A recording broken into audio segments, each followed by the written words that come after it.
Olá, meus irmãos. É muito bom estar com vocês mais uma vez na nossa escola bíblica dominical. Nós somos a Igreja Presbiteriana Conexão. Estamos agora numa série intitulada Quem é Jesus? O objetivo dessa série é nós falarmos a respeito do Jesus histórico e que fique claro para todos que ele é o nosso único mediador entre Deus e a humanidade. Então, que você seja abençoado por essa série, que você seja abençoado por essa aula também. Vamos iniciar com a oração? Senhor nosso Deus, é uma alegria, Senhor, poder falar mais uma vez da Tua palavra nessa aula. Quero pedir a Tua bênção sobre cada um dos meus irmãos e irmãs que estarão assistindo essa aula. Pai, muito obrigado por esse veículo tão importante que é a internet, e leva essa aula para tantas pessoas. Peço, Senhor, que o Teu Espírito fale por meio dessa aula a cada coração. Em nome de Jesus. Amém. Meus irmãos, então, nós estamos nessa série sobre Jesus, né? A primeira aula dessa série, né, falou a necessidade de nós olharmos para o Jesus real. E não para as muitas imagens que se vê por aí nas igrejas que se dizem cristãs. Imagens essas que vêm de interpretações muitas vezes erradas da palavra de Deus e por inserções sobre coisas que Jesus não fez, falas que Jesus não falou e atitudes que ele não teve. E essa aula foi muito instrutiva para nós. Na segunda aula, o irmão Felipe ele falou sobre os títulos de Jesus. Cada um desses títulos nos mostra a pessoa de Jesus e a sua obra. Então foi muito importante a gente olhar para cada um desses títulos. E agora, nessa aula de hoje, a terceira aula da série, nós vamos falar um pouco sobre a vida de Jesus. Nós não vamos explorar tudo da vida de Jesus, é óbvio. Inclusive, essa aula vai ser partida em duas. Nessa parte 1, eu que vou dar essa aula, nós vamos falar sobre o nascimento de Jesus, sobre o batismo de Jesus e sobre a tentação de Jesus no deserto. Na próxima aula, o irmão Pablo vai falar com vocês sobre a paixão de Cristo, sobre a sua ressurreição e sobre a sua ascensão.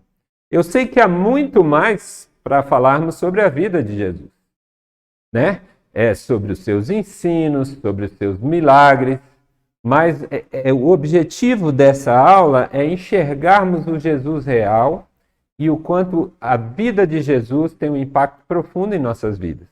Então espero que você seja abençoado também. Então, como eu falei, a estrutura da aula de hoje vamos falar primeiramente sobre o nascimento de Jesus, posteriormente o batismo, e depois a tentação de Jesus. Bom, o texto que nós vamos ler agora sobre o nascimento de Jesus, ele fica no livro de João, no Evangelho de João, capítulo 1, e começando no versículo 1 ao 3 e posteriormente o versículo 14, que diz assim: no princípio era o Verbo, e o Verbo estava com Deus, e o Verbo era Deus. Ele estava no princípio com Deus. Todas as coisas foram feitas por intermédio dele, e sem ele nada do que foi feito se fez. E o versículo 14 diz: e o Verbo se fez carne e habitou entre nós, cheio de graça e de verdade. E vimos a sua glória, glória como do unigênito do Pai.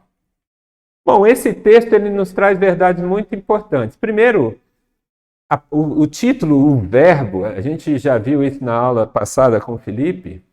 O verbo, na cultura grega, esse termo logos, a palavra grega para verbo é logos, ele significa o princípio criador de todas as coisas, aquilo que rege o universo.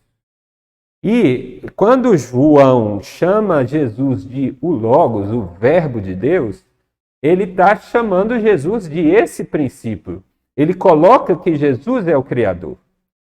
E o Deus Filho, Jesus, ele é pré-existente. Então, no princípio era o Verbo. Antes do mundo existir, Jesus já existia, ele é pré-existente. Ele é existente desde a eternidade passada e existirá eternamente. Essa é a primeira questão que a gente vê nesse texto. A segunda é: Jesus é Deus. O Verbo estava com Deus e o Verbo era Deus. Jesus não é uma criação de Deus. Jesus é Deus. Ele é parte da Trindade Santa. Pai, o Filho e o Espírito Santo. E também Jesus é coparticipante da criação de todas as coisas. Ele estava no princípio com Deus. Todas as coisas foram feitas por intermédio dele e sem ele nada do que foi feito se fez. Jesus, ele participou da criação. Quando nós lemos o relato da criação lá em Gênesis, nós vemos Deus dizendo: façamos o homem à nossa imagem e à nossa semelhança. Então, houve a participação das três pessoas da Trindade na criação, e Jesus participou também. E o Verbo se fez carne. Quando nós vemos essa palavra, o Verbo se fez carne, significa o quê? Que Jesus, ele não simplesmente nasceu como cada um de nós nasceu, porque cada um de nós passou a existir a partir do nosso nascimento. Jesus não, Jesus é pré-existente.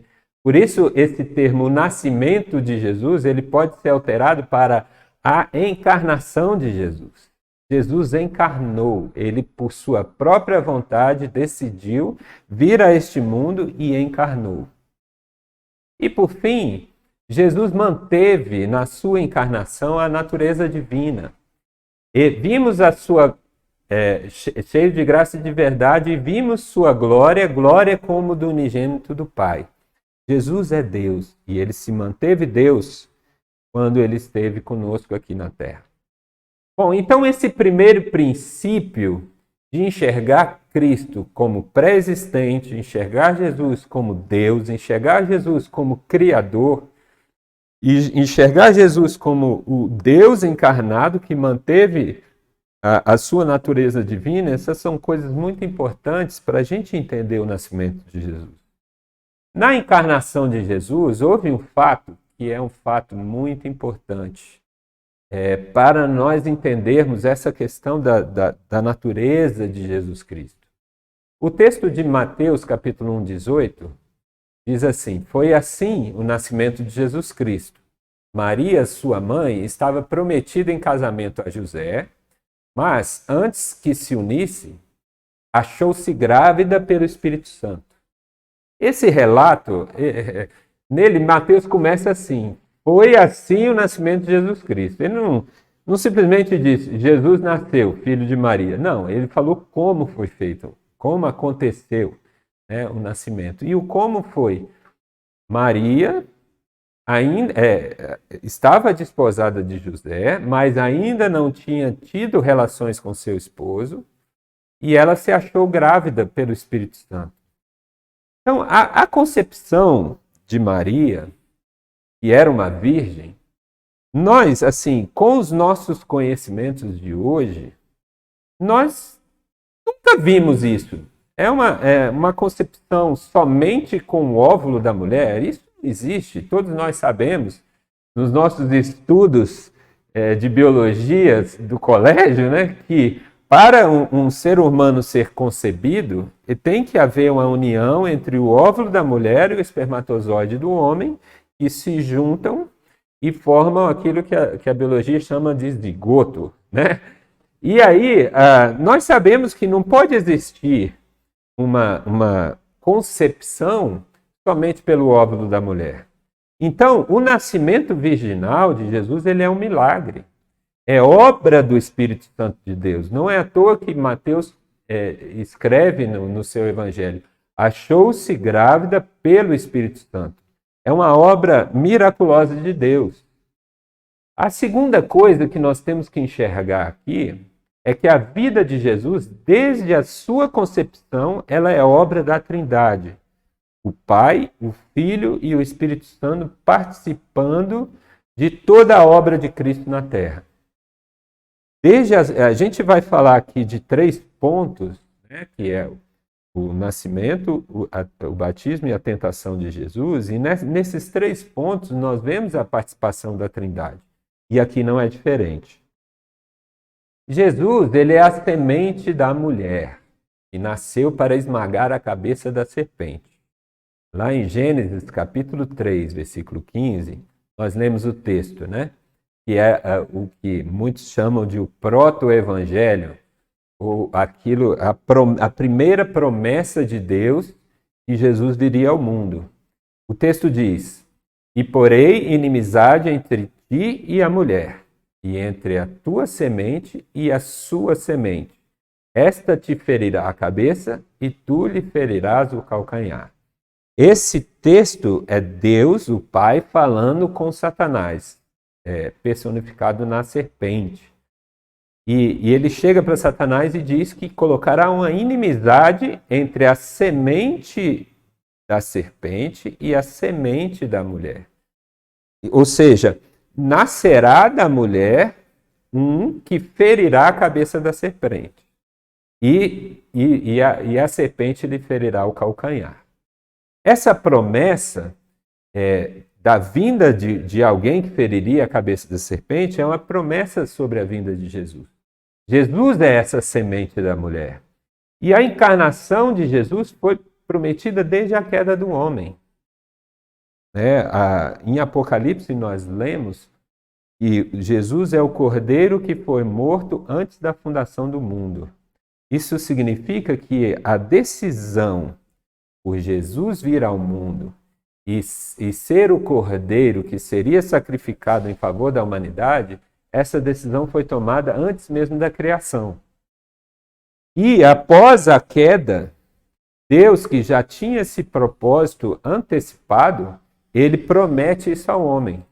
Ele faz essa promessa, que ele enviaria o Salvador. Jesus é o nosso Salvador, como nós vimos na última aula. Ele é o Salvador. E como nosso Salvador, ele foi prometido desde a queda do homem.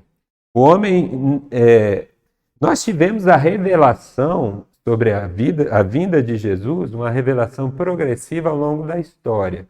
Nesse momento, logo após a queda do homem, essa pequena revelação que viria num futuro, que feriria a cabeça da serpente. Bom, ainda sobre o nascimento virginal de Jesus, quero ler com vocês um trecho da Confissão de Westminster que fala sobre o nascimento virginal. Ele diz assim: "O Filho de Deus, a segunda pessoa da Trindade, sendo verdadeiro e eterno Deus, da mesma substância do Pai e igual a Ele, quando chegou o cumprimento do tempo, tomou sobre si a natureza humana, com todas as suas propriedades essenciais e enfermidades comuns, contudo sem pecado, sendo concebido pelo poder do Espírito Santo no ventre da Virgem Maria e da substância dela. As duas naturezas inteiras, perfeitas e distintas, a divindade e a humanidade, foram inseparavelmente unidas em uma só pessoa, sem conversão, composição ou confusão. Essa pessoa é verdadeiro Deus e verdadeiro homem, porém, um só Cristo, o único mediador entre Deus e o homem." Então, na Confissão de Westminster, que nós adotamos na Igreja Presbiteriana, nós então confessamos o nascimento virginal de Jesus. Eu sei que existe, nos dias de hoje, e o Ziel falou muito na primeira aula dessa série, que existe a teologia liberal, existe a teologia da libertação, existe muitas outras correntes teológicas que distorcem a palavra de Deus. E uma dessas distorções é que o nascimento virginal de Jesus seria um mito. Ou seja, Jesus nasceu do homem, mas foi criado um mito que tentou dizer que Jesus teria nascido de forma miraculosa. E, na verdade, a teologia liberal ela vai contra cada um dos milagres. Mas o interessante é que essa teologia liberal ela não contesta a criação de Deus. Não contesta. Mas como alguém pode criar do nada todo um universo? É um milagre, é algo que não está no nosso entendimento, é algo que nós não podemos conceber pela experiência humana, mas o teólogo liberal ele crê na criação. Mas a obra do nascimento virginal de Jesus é tão pequena perto da obra da criação, se você pensar assim. E como pode uma pessoa não crer nos milagres, não crer nesse milagre que é o nascimento virginal, a concepção virginal, para falar um termo melhor, mas crer em toda a criação? Não dá para entender, né, gente? Então, assim, nós, a Igreja Presbiteriana Conexão, que faz parte da Igreja Presbiteriana do Brasil, nós temos como um dos símbolos de fé a Confissão de Westminster e nós realmente cremos no nascimento virginal de Jesus. E nós confessamos que Jesus é 100% homem e que Jesus é 100% Deus. Ele, como diz aqui nesse texto da confissão, as duas naturezas foram inseparavelmente unidas em uma só pessoa. Essa pessoa é verdadeira Deus e verdadeiro homem, porém um só, Cristo, o nosso único mediador entre Deus e os homens. Bom, ainda sobre o nascimento virginal de Jesus, a sua encarnação, vem aquela pergunta, né? Por que Jesus tinha que ter a natureza humana? Por que ele não poderia simplesmente descer do céu com a natureza, somente a natureza divina? A sua obra, a obra de Cristo na cruz, ela, por meio dessa obra, ele se torna nosso mediador. E para ser mediador, ele tem que ser igual àqueles a quem ele media. Então, se ele media nós, homens, com Deus, ele teria que ter essa natureza comum conosco e a natureza comum com Deus Pai. O texto de 1 Timóteo, capítulo 2, versículo 5, diz: pois há um só Deus e um só mediador entre Deus e os homens, o homem Cristo Jesus. A palavra de Deus coloca Jesus como homem, e ele como nosso mediador. Para ele ser mediador, ele precisaria participar da nossa natureza. Também, para que ele pudesse exercer o seu papel de sumo sacerdote. Nós lemos em Hebreus, capítulo 4, versículo 15, o seguinte texto, né? Pois não temos um sumo sacerdote que não possa compadecer-se das nossas fraquezas, mas sim alguém que, como nós, passou por todo tipo de tentação, mas sem pecado. Jesus, a partir do momento em que ele recebe sobre ele a natureza humana, ele também recebe sobre ele tudo aquilo que nós passamos durante a nossa vida aqui na Terra como homens e mulheres. Jesus, ele sofreu dores, Jesus, ele sofreu fome, frio, Jesus, ele cresceu, envelheceu, não chegou à idade da velhice, mas ele sofreu o envelhecimento da carne. Jesus, ele também sofreu cada uma das nossas tentações. Mas, como diz o texto de Hebreus, passou por todo tipo de tentação, porém sem pecado. E por causa desse fato dele ter passado por nossa natureza e ter passado por tudo aquilo por que nós passamos, Jesus, ele intercede junto ao Pai. O ofício de sacerdote, um dos ofícios é mediar o homem com Deus. E outro desses ofícios é fazer a intercessão a Deus pelos homens. Esse é um dos ofícios do sacerdote. E o terceiro ofício, oferecer sacrifícios agradáveis a Deus para que os homens possam ser reconciliados com Ele. Jesus, ele operou essas três obras de sacerdote. Eu sei que Felipe já falou disso na aula passada, mas ele fez essas três obras de forma perfeita. A primeira parte, que é interceder por nós, ele faz de forma perfeita porque ele ascendeu ao céu e hoje está sentado à direita do Pai. Não tem nada que o separe de Deus, como os sacerdotes que nós temos até hoje, que nós tínhamos no Antigo Testamento, no povo de Israel, que eram homens pecadores, que, como diz o texto de Isaías, é que o nosso pecado faz separação entre Deus e os homens. Jesus, ele não tem pecado. Jesus, ele é totalmente unido com o Pai. Então, ele de forma perfeita intercede por nós. E Jesus, ele nos reconcilia com o Pai por meio do seu sacrifício, um sacrifício perfeito. Tanto que Hebreus diz que os sacerdotes do Antigo Testamento faziam sacrifício ano após ano para recordação de pecados. Mas Jesus, como nosso sumo sacerdote perfeito, ele oferece a si mesmo como sacrifício perfeito junto ao Pai. Então, a obra de sumo sacerdote, ele faz de forma perfeita por ter assumido sobre ele a natureza humana. Isso é incrível, irmãos. Mas a primeira pergunta é, por que ele teve que assumir a forma humana? E aí a gente já respondeu essa pergunta. A segunda pergunta que nós podemos fazer é, mas por que ele não poderia ser filho de José? Por que a sua concepção teria que ser uma concepção virginal? E a resposta a essa pergunta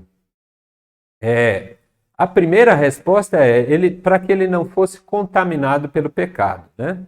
O texto de Lucas, capítulo 1, versículo 34, ele diz assim: perguntou Maria ao anjo, como acontecerá isso se sou virgem? O anjo respondeu, o Espírito Santo virá sobre você, e o poder do Altíssimo a cobrirá com a sua sombra. Assim, aquele que há de nascer será chamado Santo, Filho de Deus. Então, assim, por meio da concepção virginal, Jesus ele não é contaminado pelo pecado, pela semente do homem. E aí ele pode, como diz esse texto de Lucas, ser chamado santo. Ele é santo, não há nele nenhuma semente de pecado. E a segunda parte dessa frase, ele pode também ser chamado filho de Deus. Ele não é filho de José, ele é filho de Deus. Ele é filho de Maria, mas ele é filho de Deus. Essas duas coisas, né, para ele não ser contaminado pelo pecado e ele ser chamado filho de Deus, isso é muito importante para nós entendermos por que ele tinha que ser, ele não podia ser filho de José. Eu separei uma frase da teologia sistemática de Berkhoff, que diz assim: se Cristo fosse gerado por um homem, seria uma pessoa humana incluída na aliança das obras, e como tal, partilharia da culpa comum da humanidade. A palavra nos diz que o pecado entrou na humanidade por um homem, por Adão. E por meio do pecado de Adão, toda a humanidade foi condenada. Toda a humanidade, ela partilha da culpa pelo pecado. Né? Não, eu, por exemplo, eu não tenho a culpa do pecado de Adão. É lógico, eu tenho a culpa pelos meus pecados. Mas eu tenho em mim a semente do pecado que foi sendo passada de geração em geração. E Jesus, se ele fosse gerado de um homem, ele partilharia disso também. Mas não, Jesus foi gerado pela obra do Espírito Santo em Maria. O Espírito Santo veio sobre ela e o poder do Altíssimo a cobriu com a sua sombra. E assim, Jesus ele pode ser chamado Santo e Filho de Deus. Por fim, irmãos, ainda nessa parte da encarnação de Jesus, Jesus ele assumiu por sua própria vontade um estado de humilhação. Esse é o termo que a teologia utiliza para falar do estado de Jesus aqui na Terra. Jesus, hoje, ele não está mais no estado de humilhação, ao contrário, ele está no estado de exaltação. Mas a sua vida aqui na Terra foi uma vida de humilhação. A primeira coisa que nós podemos enxergar isso está no seu próprio nascimento. Um Deus todo-poderoso, criador de todas as coisas. De repente ele se torna um bebê indefeso, dependente do cuidado da sua mãe e do seu pai. Né? Em toda a sua vida a gente vê a humilhação de Jesus. Ele sentiu fome, sentiu frio, sentiu dores, teve enfermidades. Ele sofreu tentações, sofreu provações, mas em tudo isso ele não pecou. E ele foi até a morte e a morte de cruz. Nesse texto de Filipenses, capítulo 2, Paulo nos exorta a ter uma atitude como a de Jesus. Ele diz, né? Seja a atitude de vocês a mesma de Cristo Jesus. Embora sendo Deus, não considerou que o ser igual a Deus era algo a que devia se apegar, mas esvaziou-se a si mesmo, vindo a ser servo, tornando-se semelhante aos homens, e sendo encontrado em forma humana, humilhou-se a si mesmo e foi obediente até a morte e morte de cruz. Então, irmãos, a encarnação de Jesus não foi uma obra do acaso, não foi porque o Deus Pai impôs isso sobre Jesus, mas esse texto ele fala bem claro, ele humilhou-se a si mesmo. Ele assumiu sobre si, por vontade própria, esse estado de humilhação. E foi obediente até a morte e morte de cruz. O clímax da sua humilhação foi a morte na cruz. Eu sei que nós não vamos falar sobre morte e ressurreição e ascensão nessa aula. Isso eu vou deixar para o Pablo na próxima aula. Mas assim, a gente tem que enxergar essas coisas, né? Que a vontade dele foi vir. E por que ele fez isso?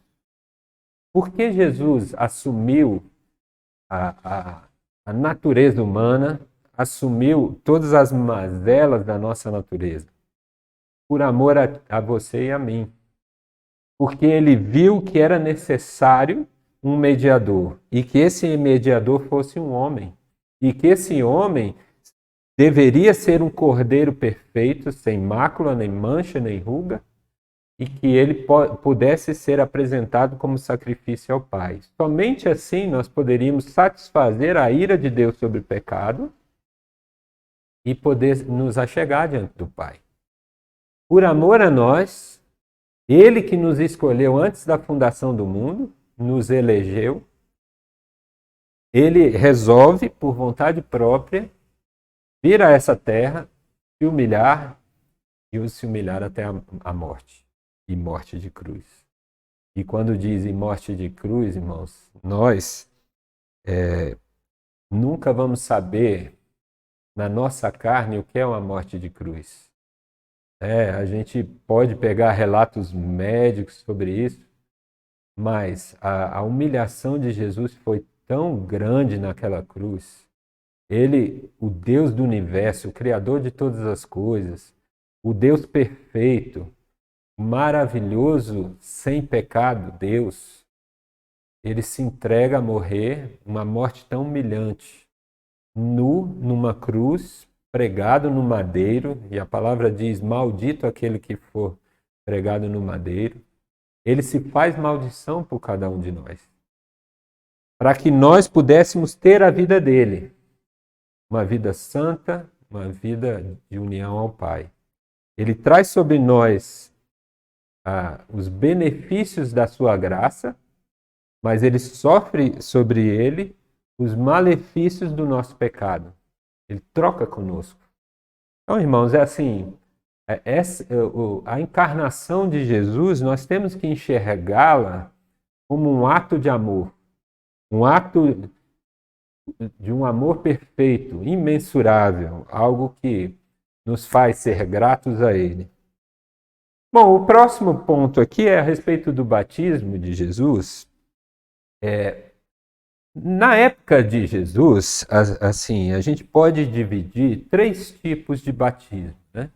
Existia um batismo que era operado pelos judeus, existia o batismo de João Batista, e o batismo instituído por Jesus, para os cristãos, quando ele diz: ide por todas as nações, pregar o evangelho a toda criatura, batizando-os e ensinando-os a obedecer a tudo o que lhes tem ordenado. Jesus instituiu o batismo. Logo após a sua ascensão, Pedro e os demais apóstolos ficam em Jerusalém, recebem sobre eles o Espírito Santo, e a partir dali Pedro prega e 3.000 pessoas são batizadas, e é instituído ali o ofício, o sacramento do batismo cristão. Mas, como eu falei, o batismo ele já existia no povo judeu. O batismo dos judeus, ele servia para o quê? Para a conversão daqueles chamados prosélitos, os estrangeiros, que se achegavam a Israel e pedem para fazer parte do povo judeu. Então, nesse processo, havia 3 coisas que eles faziam. A primeira delas era uma confissão de fé, tá? Que eles criam no Deus de Israel. A segunda delas, a circuncisão para os homens, né? Lógico, não para as mulheres. E a terceira, o batismo. E o batismo, nesse contexto, era, na verdade, um ritual de purificação, tal qual muitos outros rituais de purificação que existia na lei judaica. Esse rito de purificação, na verdade, era a transformação de um gentio em um israelita. O gentio era tido pelo povo judeu como um povo imundo. É um povo que não poderia adentrar no templo, que eles tinham que ficar ali no átrio dos gentios, ele não poderia entrar no templo. Esse povo gentio não poderia participar de vários dos rituais administrados pelos judeus conforme a lei. Então, o povo gentio era tido como um povo imundo, e esse rito, o batismo para os gentios, era um rito de purificação após a sua circuncisão. Bom, mas João Batista, ele institui um batismo. Só que esse batismo de João Batista, ele era um batismo de arrependimento, né? Com esse ato, as pessoas se arrependiam dos seus pecados, tanto que quando alguns fariseus chegaram para João Batista, querendo ser batizados, João Batista chega para eles e diz: mostrai antes frutos de arrependimento. Então era uma demonstração do seu arrependimento, uma demonstração pública do seu arrependimento de pecados. Só que o batismo de João Batista, ele incluía os israelitas nesse ritual de purificação que já existia no povo judeu, que era feito para somente os gentios. Então, o batismo de João Batista, num sentido, ele radicalizava esse batismo dos gentios, trazendo isso também para o povo judeu. E o objetivo desse batismo era preparar o povo para a vinda do reino de Deus. Então, quando João Batista começa a pregar, ele prega as palavras dizendo assim: arrependei-vos, pois o reino de Deus está próximo. E quando Jesus e os seus discípulos começam a pregar, eles pregam diferente. Eles pregam: arrependei-vos, pois é chegado o reino de Deus. Então, a pregação de João Batista e o seu batismo era, na verdade, uma preparação. Ele era o arauto do rei, aquele que pregava a chegada do rei, a chegada do reino de Deus a Israel. E esse batismo era somente para Israel, não era para o povo gentio. João Batista, ele chamava o povo judeu a ser batizado no Rio Jordão. Bom, então a gente pode ver que esse batismo ele é bem diferente do nosso batismo, o batismo dos cristãos. Porque o batismo dos cristãos ele é um sacramento instituído por Jesus, tal qual o sacramento da ceia, e ele é um sacramento de iniciação do cristão no reino. Por meio do batismo, nós participamos na morte e na ressurreição de Cristo. Então, ele não podia ser instituído antes da morte e ressurreição de Cristo. né? Por meio do batismo, nós confessamos que Jesus Cristo é o nosso Senhor, nós confessamos que nós morremos e ressuscitamos com Cristo. E esse batismo dos cristãos não é somente para Israel, ele é para todas as nações. Jesus disse: ide a todos os povos, a todas as nações, e batizando a todas as nações, povos de todas as tribos, línguas, raças e nações. Bom, trazendo então esse background aí, esse pano de fundo, né, a respeito dos 3 tipos de batismo, vamos falar um pouco sobre o batismo de Jesus. Jesus, ele se achega a João Batista. João Batista estava com aquela fila de pessoas lá para batizar no Rio Jordão e de repente Jesus chega. E João Batista, ele reconhece Jesus, eis o Cordeiro de Deus que tira o pecado do mundo. E ele louva a Jesus Cristo. Mas de repente Jesus chega para ele e diz: eu quero ser batizado. E aí João, ele chega para Jesus e fala: não, de jeito nenhum. Vamos ler o texto, é melhor do que eu ficar parafraseando, né? Mateus 3, versículos 13 a 17. Então Jesus veio da Galiléia ao Jordão para ser batizado por João. João, porém, tentou impedi-lo, dizendo: eu preciso ser batizado por ti, e tu vens a mim? Respondeu Jesus: deixe assim por enquanto. Convém que assim façamos para cumprir toda a justiça. E João concordou. Assim que Jesus foi batizado, saiu da água. Naquele momento, os céus se abriram, e ele viu o Espírito de Deus descendo como uma pomba e pousando sobre ele. Então, uma voz dos céus disse: este é o meu Filho amado, em quem me agrado. Então, a gente vê alguns pontos aqui nesse texto de Mateus, né? O primeiro é: Jesus não precisava no batismo de João Batista, porque ele não tinha pecado. Como a gente viu, o batismo de João Batista era um batismo de arrependimento, era um batismo de confissão pública do seu pecado. As pessoas se reconheciam pecadoras, se arrependiam dos seus pecados, faziam essa confissão pública e eram batizados por João Batista. Jesus não precisava nada disso, e João sabia disso. Tanto que João tenta dissuadi-lo disso, né? Ele chega: não, Jesus, eu é que preciso ser batizado por ti, e tu vens a mim? João se reconhecia como pecador. E João sabia que Jesus era o Filho de Deus, que não podia ter pecado algum.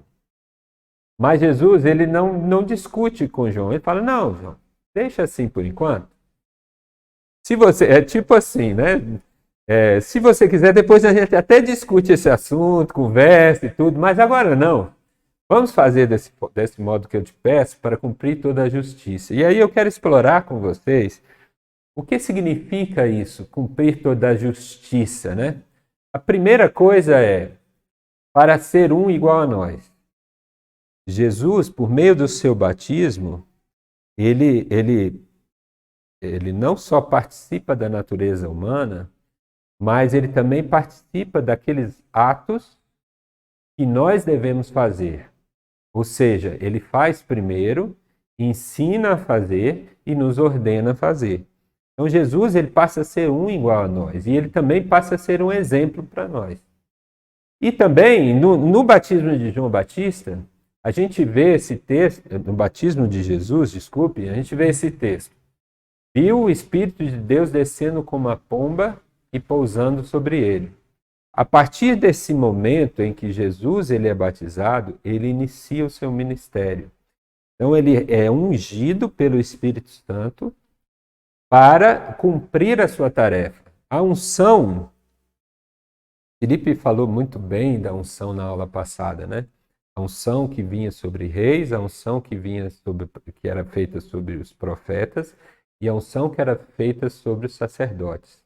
Jesus, ele teve na sua obra, né, esses 3 ofícios: o ofício de rei, ele é o nosso rei, o rei dos reis; o ofício de profeta, ele proclamou a palavra de Deus; e o ofício de sacerdote, coisa que a gente já falou agora há pouco.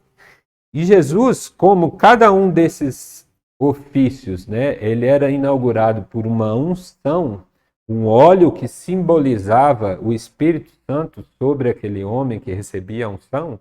Aqui Jesus ele é batizado logo após o seu batismo o Espírito Santo desce de forma visível, né? Assim como uma pomba. A gente não consegue entender como foi isso, né? Essa imagem a gente já viu em várias pinturas, em várias imagens, uma pomba descendo sobre Jesus, mas como ele diz, como pomba, a gente imagina que sei lá, umas asas descendo. Eu não consigo imaginar bem como foi isso. Mas o que dá a entender é que ele desceu sobre Jesus de forma visível, e logo após isso, ouviu-se a voz do céu, Deus dizendo: esse é o meu filho amado. E a gente vê na palavra, o relato bíblico, algumas poucas situações, algumas poucas circunstâncias em que ouviu-se uma voz audível de Deus. E essa é uma delas. Esse momento é um dos momentos mais importantes da vida de Jesus, o momento em que ele é ungido pelo Espírito Santo para cumprir toda a tarefa que ele veio cumprir nessa terra. E uma outra coisa, como a gente falou no nascimento, aqui a gente vê a participação da Trindade. Deus o Pai, quando ele diz: esse é o meu filho amado. Deus o Filho, que foi batizado, pessoa de Jesus Cristo. E Deus o Espírito Santo, descendo sobre Jesus e ungindo ele para o seu ministério. E no seu batismo, Jesus cumpre a vontade do Pai. É a vontade do Pai para nós sermos batizados.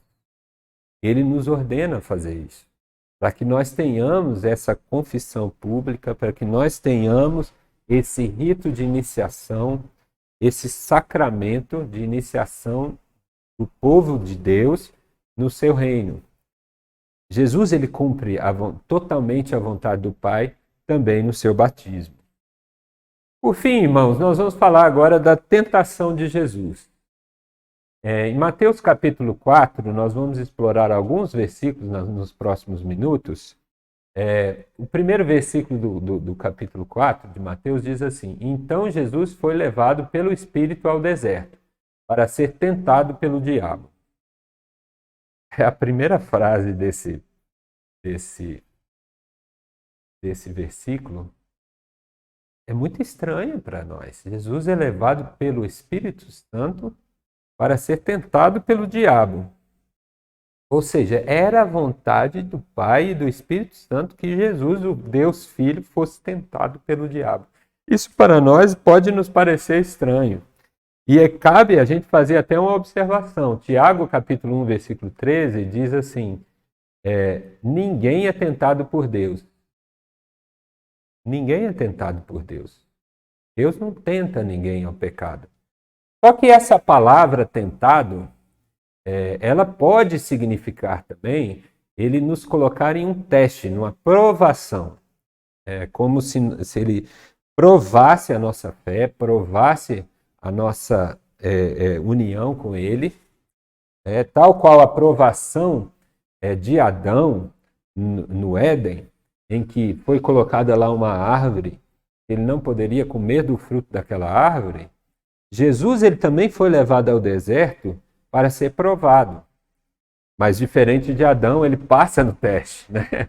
Jesus ele passa por todas aquelas tentações. A Bíblia só relata 3, mas ela diz que durante 40 dias ele foi tentado pelo diabo e não pecou. Jesus ele sofreu cada tentação e venceu.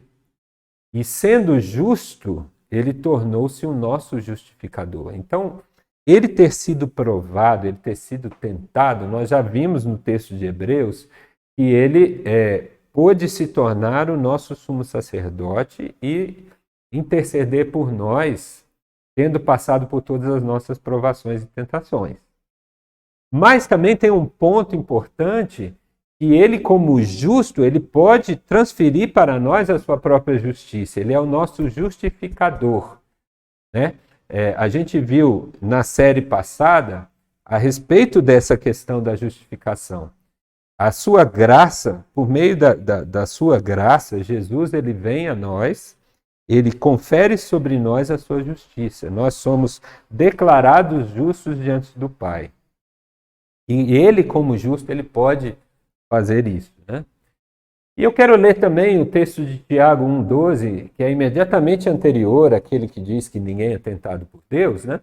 Esse texto ele diz assim: bem-aventurado o homem que sofre a tentação, porque quando for provado, receberá a coroa da vida, a qual o Senhor tem prometido aos que o amam. Então, Jesus ele foi tentado por cada uma das nossas tentações, ele foi provado e ele passa por essa provação. Então, ele sofre a tentação e vence. E após vencer a sua última tentação, que foi a de deixar a cruz, né, porque até mesmo pregado na cruz, nós vemos ele sendo tentado. Aquelas pessoas que passavam por ali ficavam dizendo: desce da cruz, salva-te a ti mesmo e também a nós. Ele é tentado até o último instante da sua vida a deixar o propósito para o qual ele veio a esse mundo, que era nos salvar. Ele é o salvador dos homens. E ele é tentado a deixar. E após vencer tudo, ele recebeu a maior honra, né? Como esse texto diz: bem-aventurado o homem que sofre a tentação, e quando for provado, receberá a coroa da vida. Jesus, ele foi provado por cada uma das tentações, passou por todas elas, sem pecado, e ele recebe a maior honra que qualquer pessoa poderia receber. O nome que está acima de todo nome. Esse é o nome de Jesus. O texto de Filipenses que nós vimos, ele foi até a morte e morte de cruz, e por causa disso ele recebe o nome que está acima de todo nome. E a ele todo joelho se dobrará e toda língua confessará que Jesus Cristo é o Senhor.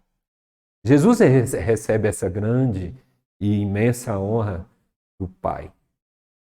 A primeira tentação de Jesus, ela, na sequência desse texto de Mateus capítulo 4, diz assim: e tendo jejuado 40 dias e 40 noites, depois teve fome. E chegando-se a ele o tentador disse: se tu és o Filho de Deus, manda que essas pedras se tornem pães. Ele, porém, respondendo, disse: está escrito, nem só de pão viverá o homem, mas de toda a palavra que sai da boca de Deus. A primeira tentação de Jesus, então, foi saciar a sua fome. Ele estava num período de jejum.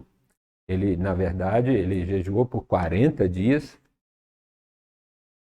A Bíblia só relata um outro que jejuou por 40 dias, que foi Moisés, né? Jesus também jejua 40 dias. Eu nem imagino o que é isso. Eu não sei quantos dias você já jejuou, mas 40 dias é um período enorme. Eu tenho certeza que Jesus estava faltando muitas coisas no corpo dele, né? O alimento, a falta do alimento, ele nos enfraquece, ele nos dá dores estomacais, dores de cabeça e uma série de coisas que nós sentimos em nosso corpo quando temos falta de alimento, né?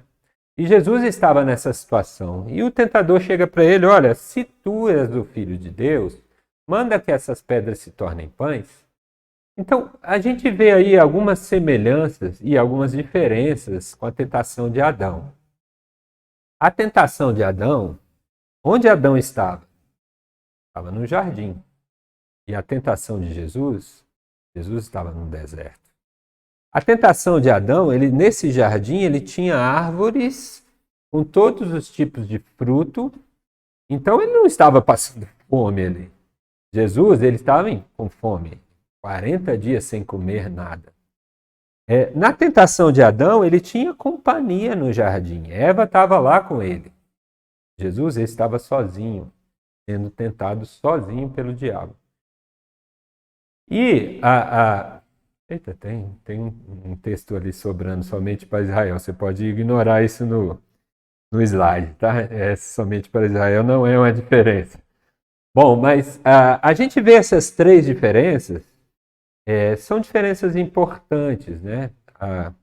A gente olhar para Adão, ele sendo tentado, provado por Deus com aquela árvore, com aquele fruto, era um fruto como diz a palavra, né? Bonito de se ver e que dá vontade à pessoa de comer, né? Mas ele tinha toda a fartura de alimento naquele local, não faltava nada a ele. Já Jesus ele estava no deserto. O que que a gente vê no deserto? Sequidão. A gente vê aranhas, a gente vê insetos, mas nada mais do que isso. É o que se vê no deserto. Você não tem alimento no deserto. Tanto que depois da tentação, os anjos desceram para cuidar e dar alimento a Jesus. Mas a gente vê também algumas semelhanças, né, entre a tentação de Jesus e de Adão. A primeira delas é a forma da tentação, né? Lá no Éden, Deus tinha colocado a árvore, tinha dado uma palavra a Adão, dizendo para ele: olha, dessa árvore não comerás. E aí, Satanás ele começa questionando essa palavra de Deus. Ele diz: foi assim que Deus disse, não comerás de todas as árvores do jardim? E aqui ele também, na tentação de Jesus, ele começa a questionar se tu és o Filho de Deus. Ou seja, ele começa a questionar Jesus se ele cria realmente que ele era o Filho de Deus ou se ele era somente filho de homem. Ele bota em xeque uma verdade de Deus. Da mesma forma que ele botou em xeque Adão sobre uma verdade de Deus, ele bota em xeque aqui. Lá, ele chega para Adão e diz: certamente não morrereis. Deus tinha falado claramente: no dia em que dela comeres, certamente morrerás. E Satanás simplesmente inverte. Ele diz: certamente não morrereis. E aqui ele começa a questionar se Jesus era o Filho de Deus. Então, nesse momento aqui, em que Jesus estava sofrendo fome, ele põe, Satanás, ele vem para provar Jesus na sua confiança em Deus. Da mesma forma que ele foi provar Adão na sua confiança em Deus. Lá, Deus era o provedor de Adão. Adão dependia unicamente de Deus para todas as coisas. Da mesma forma que Jesus estava no deserto, ele dependia unicamente de Deus para a sua provisão. E Satanás, ele coloca à prova essa confiança de Deus, em Deus. Adão, ele deixa de confiar em Deus, passa a confiar em si mesmo, busca o conhecimento do bem e do mal, para que ele se torne como Deus, tendo esse conhecimento. É isso que Satanás promete para ele, né? E não cumpre. Já aqui, ele promete, ele chega para Jesus e diz: faça com que essas pedras se tornem pães. Então, ou seja, use o seu próprio poder, não dependa unicamente de Deus. É uma semelhança muito forte, irmãos, com essa tentação de Adão e a tentação de Jesus. Não foi uma semelhança somente na tentação de uma comida, nada disso. Foi a tentação em cima dessa atitude de confiança plena e de dependência plena do Pai. A segunda, ainda na primeira, desculpe, eu ia passar, mas tem um texto de Romanos, capítulo 5, que diz: pois assim como por uma só ofensa veio o juízo sobre todos os homens para condenação, assim também por um só ato de justiça veio a graça sobre todos os homens para a justificação de vida. Esse texto ele nos mostra que aquele pecado de Adão, em que ele comeu do fruto, foi uma só ofensa, mas por meio dessa ofensa, todo um juízo veio sobre a humanidade. Aqui, por um só ato de justiça, ou seja, a confiança plena de Jesus, a sua obediência ao Pai, obediência plena desde o seu nascimento até a sua morte, passando por todas essas tentações, por esse ato de justiça veio graça sobre todos os homens e ele nos justifica. A segunda tentação, na sequência do texto de Mateus, diz: então o diabo levou o levou à cidade santa, colocou na parte mais alta do templo, e numa outra tradução diz o pináculo do templo, né? E lhe disse: se você é o Filho de Deus, jogue-se daqui para baixo, pois está escrito: ele dará ordens aos seus anjos ao seu respeito, e com as mãos eles o segurarão para que você não tropece em alguma pedra. Jesus lhe respondeu: também está escrito: não ponha à prova o Senhor teu Deus. Jesus ele já tinha passado por essa tentação da confiança. Aí Satanás ele pega um texto da palavra de Deus, distorce esse texto, né? Ele faz essa distorção usando ela totalmente fora do contexto. O texto que ele usou é o texto do Salmo 91, que diz, né? Porque aos seus anjos dará ordem a teu respeito para te guardarem em todos os teus caminhos. E ele tira esse texto do contexto. Esse guardar em teus caminhos significa o caminho de obediência de Jesus ao Pai seria guardado pelos anjos. Porque aos seus anjos dará ordem a seu respeito para que te guardem em todos os teus caminhos. Mas esse guardar os teus caminhos não é um capricho dele. Olha, Deus, eu vou me jogar daqui, você me segura, tá? Não, de jeito nenhum. Não é isso. Não é esse o contexto do Salmo. Da mesma forma que se eu sair por aí falando, Deus me guarda quando eu dirigir o carro e eu, sei lá, passar de 150 por hora e falar que os anjos vão me guardar, eu estou provando, meu Deus. Eu estou pondo à prova o Deus. E aí Jesus usa a própria Escritura para confrontar essa distorção de Satanás, dizendo, não põe à prova o Senhor teu Deus.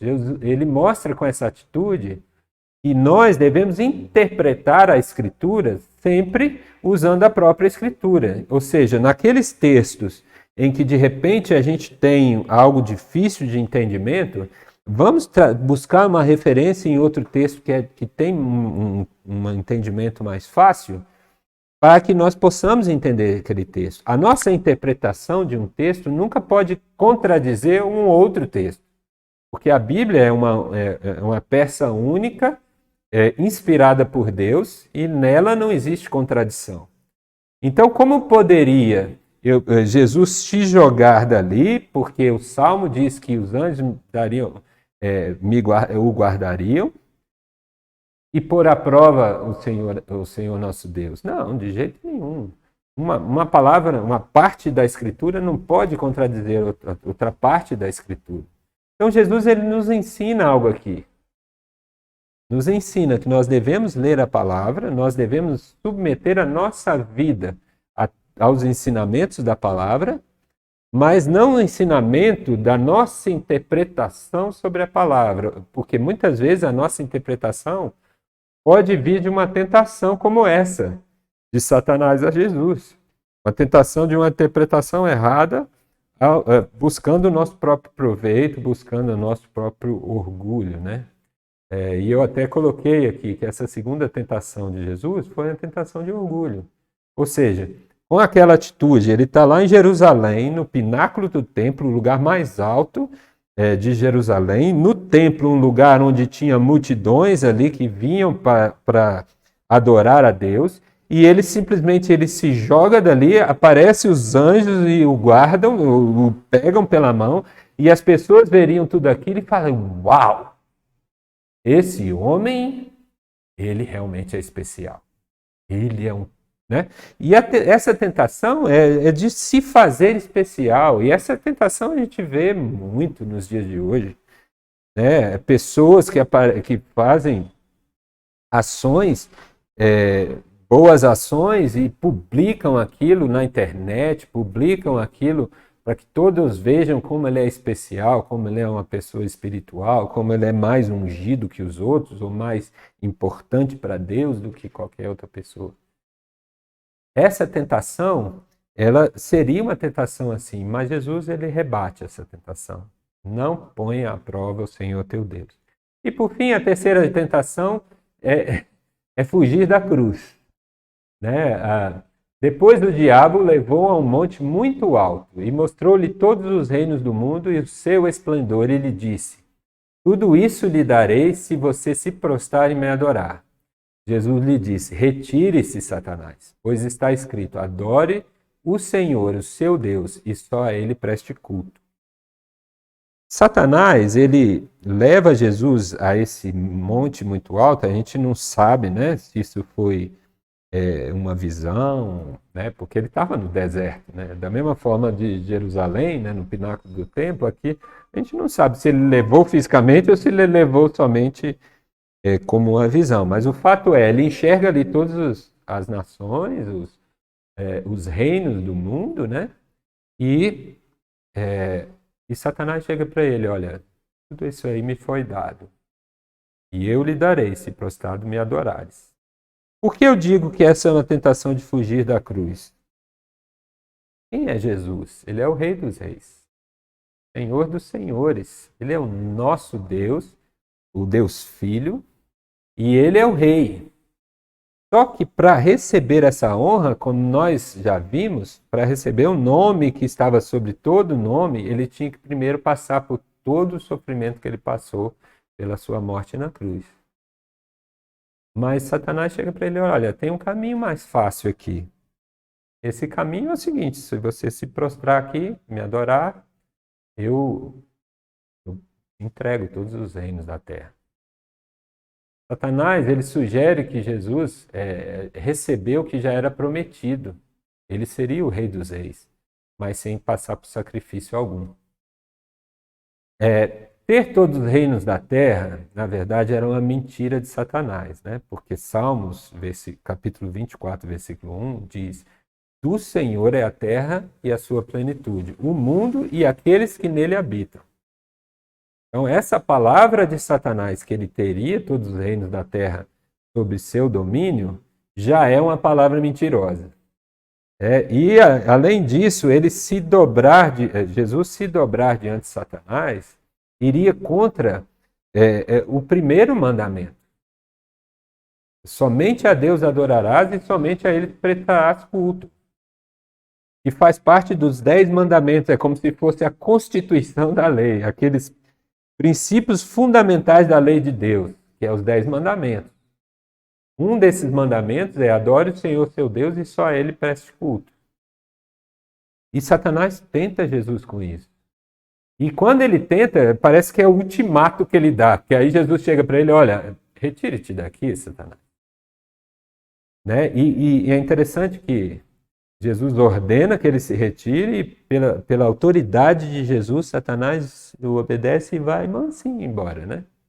E a Bíblia diz que ele deixa Jesus por algum tempo. Então, irmãos, assim, a tentação de Jesus, ela nos ensina muitas coisas. Eu sei que ele foi tentado durante 40 dias. Durante esses 40 dias, ele foi tentado por inúmeros tipos de tentações. A Bíblia só relata esses 3, então se a Bíblia relata esses 3, eles são muito importantes para o nosso entendimento do que é a tentação, para o nosso entendimento de como vencer a tentação e para o nosso entendimento que Jesus recebeu sobre ele a tentação. Então essas três tentações, elas nos ensinam o quê? Como nós podemos vencer? Nós podemos vencer por meio da palavra. As 3 tentações, Jesus usou a palavra para rebater aquela sugestão de Satanás ao pecado. Satanás tenta Jesus, em todas as 3 ele usa a palavra para rebater Satanás. Então que nós também possamos fazer o mesmo, né?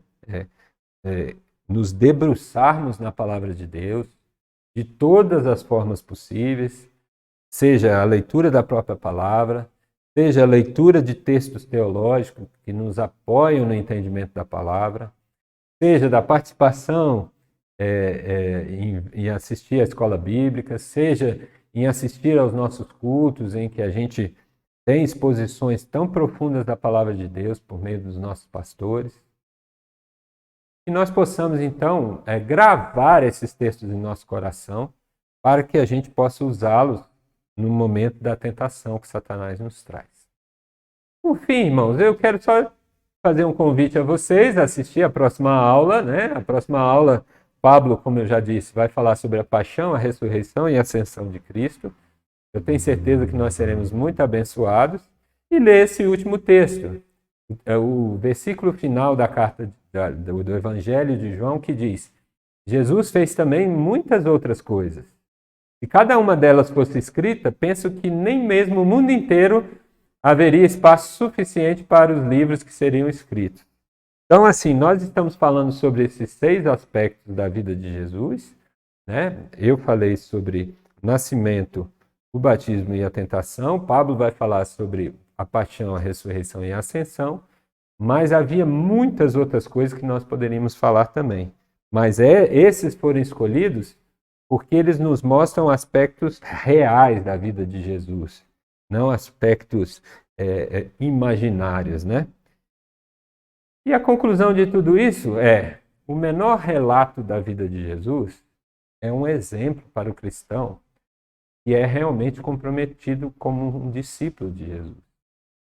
Então, que cada trechozinho do Evangelho, que cada palavrazinha das cartas que se referem a Jesus, e cada textozinho das profecias que prevê aquilo que seria feito por Jesus, possa nos inspirar a sermos discípulos mais e mais comprometidos com o nosso Senhor.